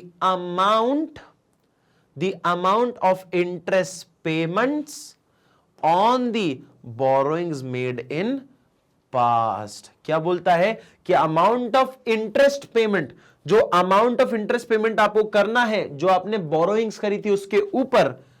बोरोइंग्स कब करी थी, जो पहले बोरोइंग्स करी थी, जो पुराना आपका बोरोइंग्स है, जो कर्जा आपने लिया हुआ है, उसके ऊपर जो इंटरेस्ट पेमेंट करनी है उसको बताता है, उसकी कमी को बताता है कि मतलब आपको कितना पे करना है। ठीक है, नाउ सो अ लो और जीरो प्राइमरी डेफिसिट इंडिकेट्स कि या तो लो प्राइमरी डेफिसिट या जीरो प्राइमरी डेफिसिट ये दर्शाता है that interest commitments, the interest commitments on a earlier loan has been forced the government to borrow. Primary deficit is the root cause of fiscal deficit. Sir ये क्या बातें कर रहा है, समझ नहीं आ रहा। मतलब किताबी भाषा, आप जो चार्ट बनाते हो उससे समझा दो ना, वो बेटर है ना, बेटर समझा दो। चलो आ जाओ, प्राइमरी डेफिसिट, प्राइमरी डेफिसिट आ जाइए, क्या होता है। तो primary deficit is basically, primary deficit is equals to fiscal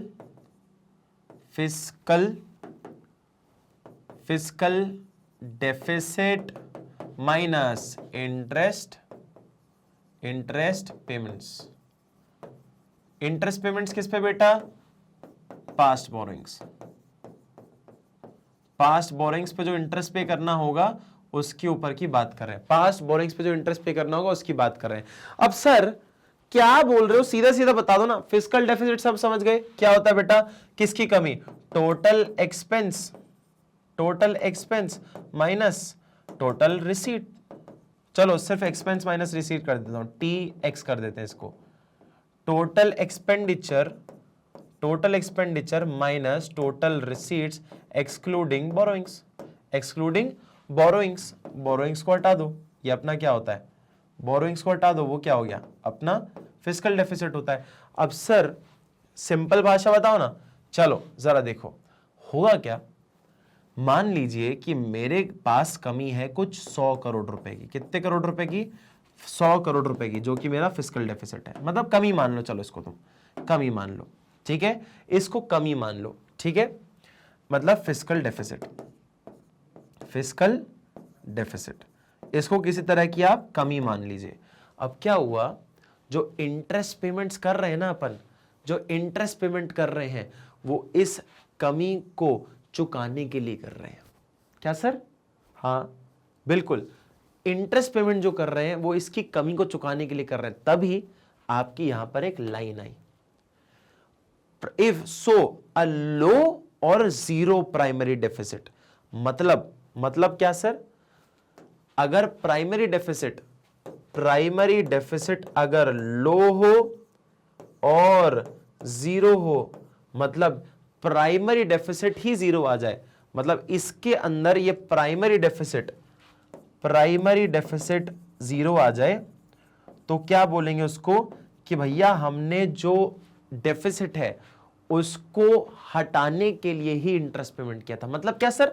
मतलब हमारी कमी थी कुछ अराउंड 100 करोड़ रुपया, हाँ या ना? ये देखो बच्चों, 100 करोड़ रुपया था, माइनस इंटरेस्ट पेमेंट भी आपने कितनी कर दी सर? 100 करोड़ रुपए कर दी। मतलब प्राइमरी डेफिसिट कितना हो गया? प्राइमरी डेफिसिट हो गया आपका जीरो। ये बताता है कि आपने 100 करोड़ रुपए पेमेंट्स किस लिए करे? इस फिस्कल डेफिसिट को पूरा करने के लिए करे। आइए जरा देखो यहां पे क्या बोल रहा है, have force to government to borrow, कि गवर्नमेंट को बोरो करना पड़ा। क्या करना पड़ा? बोरो करना पड़ा। कि हमने जो बोरोइंग्स करी थी वो इसलिए तो करी थी कि फिस्कल डेफिसिट जो है वो पूरा हो सके, और हमने जितना अमाउंट, या तो लो अमाउंट हो सकता है या फिर ऐसा हो सकता है कि बराबर हो, तो होगा क्या? हमने इतना इंटरेस्ट पेमेंट्स करना है जितना डेफिसिट है, मतलब हमने किया ही होगा इतना बोरो जितना हमें डेफिसिट पूरा हो जाए। समझ आया? इसलिए कहा जाता है इसको प्राइमरी डेफिसिट भी। Primary deficit is basically fiscal deficit minus आपका इंटरेस्ट पेमेंट। इंटरेस्ट पेमेंट मतलब क्या? ये जो कमी है इसके बीच का डिफरेंस, कितना अमाउंट इंटरेस्ट पेमेंट हमें करना पड़ रहा है पुरानी बोरोइंग्स के ऊपर। तो हमने बोरोइंग्स क्यों करी थी? इस डेफिसिट को पूरा करने के लिए। और मान लो ये इंटरेस्ट पेमेंट इसके बराबर हो और फिस्कल डेफिसिट आ जाए जीरो, मतलब क्या होगा? जीरो इज द हीरो, कि भैया हमने करा ही इतना पैसा था इंटरेस्ट पेमेंट जिससे हम फिस्कल डेफिसिट को हटा सके। समझ आया? इस कमी को हटा सकें इसलिए हम इंटरेस्ट पेमेंट कर रहे थे। ये है हमारा प्राइमरी डेफिसिट। मतलब कर्जा जो है, जो डेफिसिट है वो कमी है, उसको बैलेंस ऑफ करने के लिए हमने उतना इंटरेस्ट पेमेंट माइनस कर दिया उसके अंदर से। समझ आया? तो यही बताता है ऑन अर्लियर लोन जीरो और primary deficit indicates that the interest commitments, जो इंटरेस्ट कमिटमेंट है वो इतने थे, have forced to government to borrow, कि इसलिए इसने बोरो किया था कि वो जबकि लो या जीरो हो सके हमारा प्राइमरी डेफिसिट। समझ आया? क्लियर है? हाँ या ना? हाँ या ना बेटा? क्लियर है? चलिए अब आ जाते हैं अपना एक क्वेश्चन पे कि सर इसको सॉल्व कैसे करेंगे। इफ अ गवर्नमेंट, ऐसे प्रैक्टिकल क्वेश्चंस आते हैं आपके पास तो घबराए ना, अपन करेंगे solve. In a government budget के अंदर revenue deficit is 35 crore. Revenue deficit कितना है बेटा? 35 करोड़। रेवेन्यू डेफिसिट आपका 35 करोड़ है। इफ रेवेन्यू रिसीट्स, अगर रेवेन्यू रिसीट जो है वो 70 करोड़ है, and capital expenditure is 120 crore, then how much? Is the revenue expenditure. अच्छा, रेवेन्यू एक्सपेंडिचर कितना होगा ये बताना है। अच्छा, आपको जरा याद है फॉर्मूला, जरा देखो एक बार, क्या फॉर्मूला आप लोगों को याद है क्या? बताओ जरा, फॉर्मूले में कोई दिक्कत तो नहीं हो रही है, कोई कमी तो नहीं कि भैया आपसे बोला जा रहा है कि रेवेन्यू आपके डेफिसिट का अगर आपसे पूछा जाए कि फॉर्मूला क्या होता है, तो क्या मैं ये बोल सकता हूं कि रेवेन्यू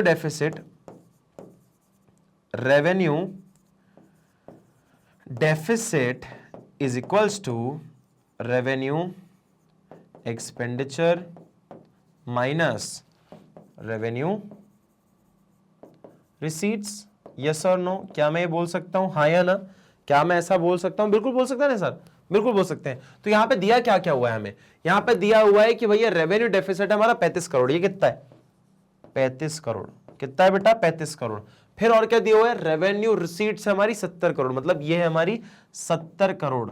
70 करोड़ हमारी रेवेन्यू रिसीट्स है, ठीक है। अब बोल रहा है कि रेवेन्यू एक्सपेंडिचर बताओ, रेवेन्यू एक्सपेंडिचर बताओ।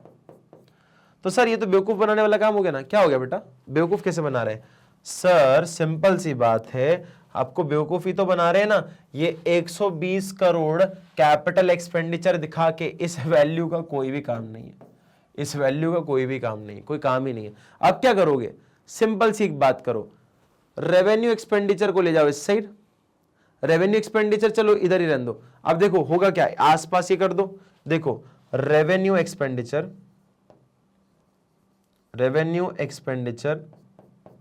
इज इक्वल्स टू, इन दोनों ऐड हो जाएंगे, मतलब 35 crore plus 70 crore is equals to कितना हो गया बेटा? 105 करोड़। कितना हो गया? 105 करोड़।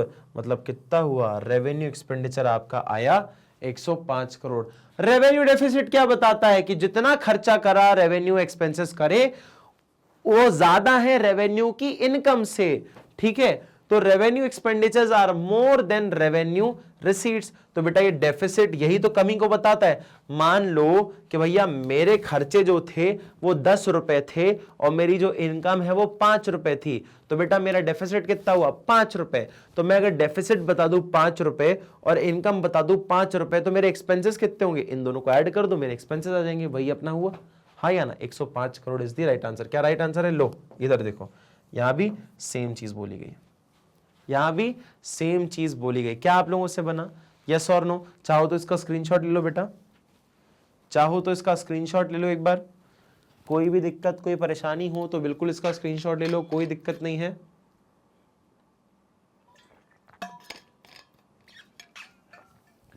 क्लियर है? चलें आगे बेटा, कोई दिक्कत, कोई परेशानी? यस और नो? आगे चलें? चलिए आगे चलते हैं, ठीक है। चलो जी आगे चलते हैं।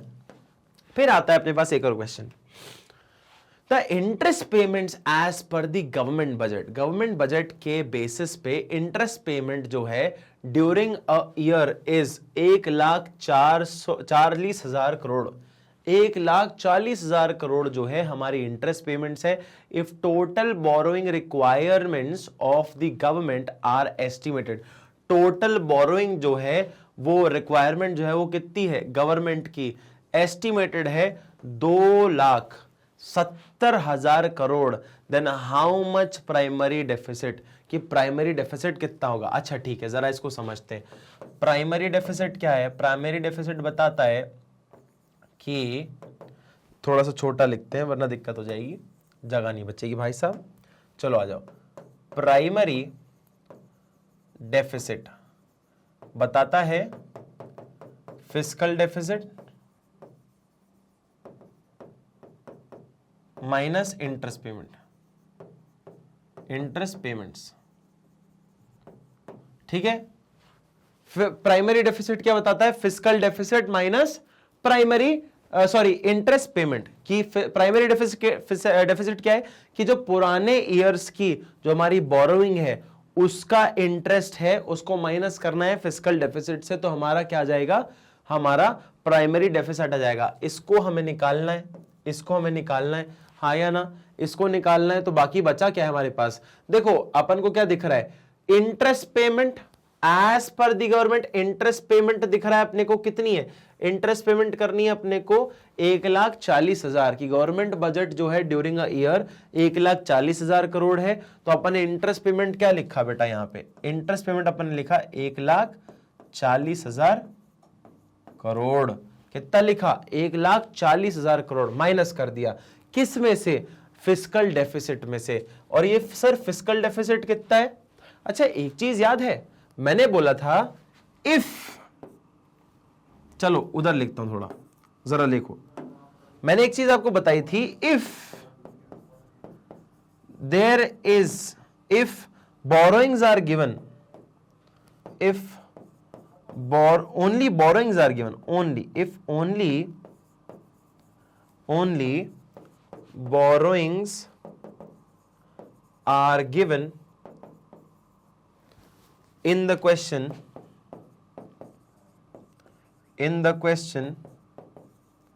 then we will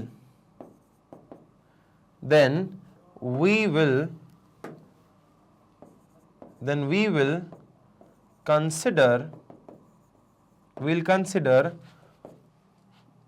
fiscal deficit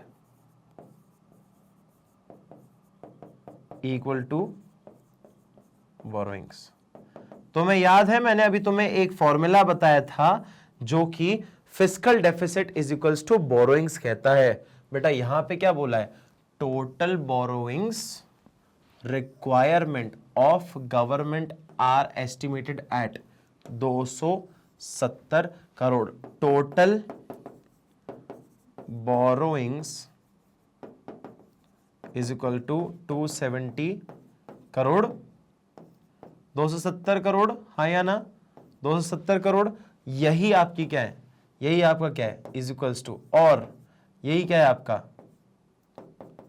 fiscal deficit. यही आपका क्या है, फिस्कल डेफिसिट। जो भी टोटल बोरोइंग है वही आपका फिस्कल डेफिसिट है गाइस। व्हाई, क्योंकि फिस्कल डेफिसिट बोलता है कमी, और उसी कमी को पूरा करने के लिए हम कुछ उधार लेते हैं कि मेरे पास 50,000 रुपए कम है, तभी मैंने 50,000 रुपए का लोन लिया है। तो टोटल बोरोइंग्स कितना लोन लिया, वो बराबर है कितनी की कमी है उसके बराबर। तो हमने क्या किया, 2,70,000 को हमने कर दिया यहां से माइनस, 2,70,000 को कर दिया यहां से माइनस। बचा कितना बेटा अपने पास, बचा कितना, 27 माइनस 14 कितना होता है बेटा, 27 minus 14 would be for you कितना होगा, देखो जरा, 27 माइनस 14 यहां बचा 7, 7 और कितना आया बेटा आपके पास होगा टोटल 100, सॉरी कितना, इधर आया 3 और इधर आया आपका, इधर 7 और इधर ये 7, ये हो गया आपका 140 करोड़। कितना आया बेटा 140 करोड़। कितना आया बेटा 140 करोड़। क्लियर है, समझ आया। जरा देखो एक बार, क्या ये सही लगा आपको, ये क्या है आपका primary deficit, primary deficit, primary deficit, primary deficit. Clear है बेटा, समझ आया, हाँ या ना, यस और नो बेटा, यस और नो, क्या क्लियर है आपको, ये क्या क्लियर है, ये कोई दिक्कत, कोई भी परेशानी। Sorry sorry sorry sorry sorry, हमसे गलती हो गई बेटा, हमसे गलती हो गई, 140 करोड़ नहीं है 130 करोड़ है। हाँ ये देखो ना 130 crore, my mistake, my mistake, 130 crore हो गया है ना, 130 करोड़, 6 ये 7 ये, कितना हुआ, ये देखो, ये इधर 6 आ गया 20 करोड़ हो जाएगा, और इधर से 7, तो 6 plus 7 is 13, that is 130 crore. क्या आप सही लग रहा है आपको, प्राइमरी डेफिसिट कितना है आपका, primary deficit would be 130 crore. आपका आंसर क्या है बेटा, 130 करोड़ आपका प्राइमरी डेफिसिट है। और उसके साथ ये देखो कंफर्मेशन के लिए मैंने यहां भी नहीं चेक किया था, चलो 130 crore is the right answer. Clear है सबको, हाँ या ना, कोई दिक्कत कोई परेशानी, कोई दिक्कत कोई परेशानी, यस और नो, कोई दिक्कत कोई परेशानी बेटा, समझ आया। इसका चाहो तो स्क्रीनशॉट भी आप ले सकते हो। क्लियर है, समझ आया। चलिए चलते हैं, आज की क्लास को करते हैं बेटा समाप्त। आई होप आपको ये क्लास समझ आई हो, अच्छा लगा हो। और भी ऐसे अमेजिंग टॉपिक्स करने के लिए, सानिध्य सर की वीडियोस देखने के लिए आप मैग्नेट ब्रेन्स चैनल को सब्सक्राइब कर सकते हो, जहां पे हम सारी की सारी वीडियोस देते हैं फुल फ्री, एकदम निःशुल्क। तो केजी 1 से 12 तक की सारी वीडियोस देखने के लिए सीबीएसई इंग्लिश मीडियम हो, स्पोकन इंग्लिश हो, सीवीटी हो, एनटीएससी हो, ओलंपियाड हो, सीबीएसई हिंदी मीडियम हो, भले ही हिंदी मीडियम के लिए अपने पास अलग चैनल भी है, उसको भी जाकर आप फॉलो कर सकते हैं। UP board, Bihar board, MP board, सारे बोर्ड्स के लिए अपने पास वीडियोस भी हैं। उसके साथ साथ ये सारी वीडियोस मिल जाएंगे आपको ऑल फॉर फ्री। तो किसी भी तरह के टैबलेट, किसी भी तरह के मोबाइल फोन, किसी भी तरह के आपके लैपटॉप पर भी आप ये वीडियोस देख सकते हैं एकदम निःशुल्क। आप चाहें तो बेटा ये सारे आप नोटबुक्स और ई बुक्स को भी अवेल कर सकते हैं फॉर मैग्नेट ब्रेन की। बेसिकली डिस्क्रिप्शन में आपको लिंक मिल जाएगा, जहां पे आप ई नोट्स और ई बुक्स भी ले सकते हो। सर इसमें बेनिफिट क्या है? हमारे बनाए हुए नोट्स आपको काफी बेनिफिट करते हैं इन फ्यूचर अप्रोचेस, कि आपको कैसे एग्जाम में लिखना है, प्रेजेंट कैसे करना है, वो जब आप जो देखोगे वही आप लिखोगे, जो देखोगे वही लिखोगे।